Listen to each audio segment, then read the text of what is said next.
Welcome to Redeemer. I'm Pastor Gary Lodeholt. We've been looking at what happened to Jesus each day during what we call Holy Week. And today on Good Friday, I read from the 15th chapter of Mark. It was 9 o'clock in the morning when they crucified him. The inscription of the charge against him read, "The King of the Jews." And with him they crucified two bandits, one on his right and one on his left. Those who passed by derided him, shaking their heads and saying, "Aha, you who would destroy the temple and build it in 3 days, save yourself and come down from the cross." In the same way, the chief priests, along with the scribes, were also mocking him among themselves and saying, "He saved others, he cannot save himself. Let the Messiah, the King of Israel, come down from the cross now, so that we may see and believe." Those who were crucified with him also taunted him.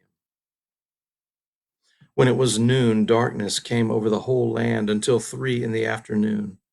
And at 3 o'clock, Jesus cried out with a loud voice, "Eloi, Eloi, lema sabachthani," which means, my God, why have you forsaken me?"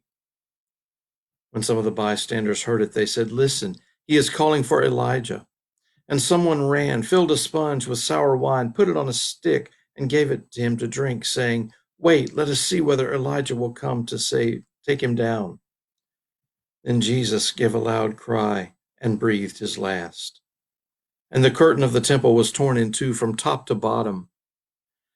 Now when the centurion who stood facing him saw that in this way he breathed his last, he said, "Truly, this man was God's Son."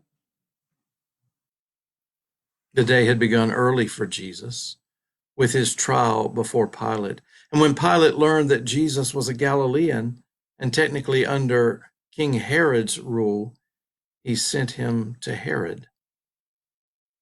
Unfortunately, all Herod wanted to see was a spectacular miracle, and when he didn't get that from Jesus, he sent him back to Pilate.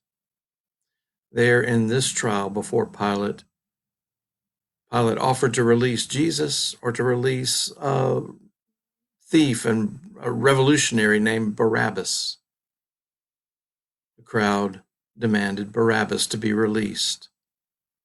And Pilate, having found no guilt in Jesus, washes his hands of the whole matter. Jesus is flogged and then crucified, and then he dies. And perhaps in a very intriguing thing, the curtain of the temple is then torn in two. It might seem a little strange to us. That had been the residence of God.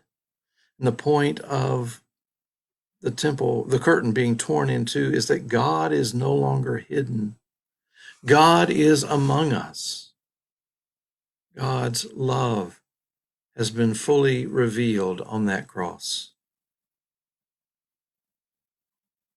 Later that day, Jesus is hastily buried in a borrowed tomb, and a stone is rolled over the entrance.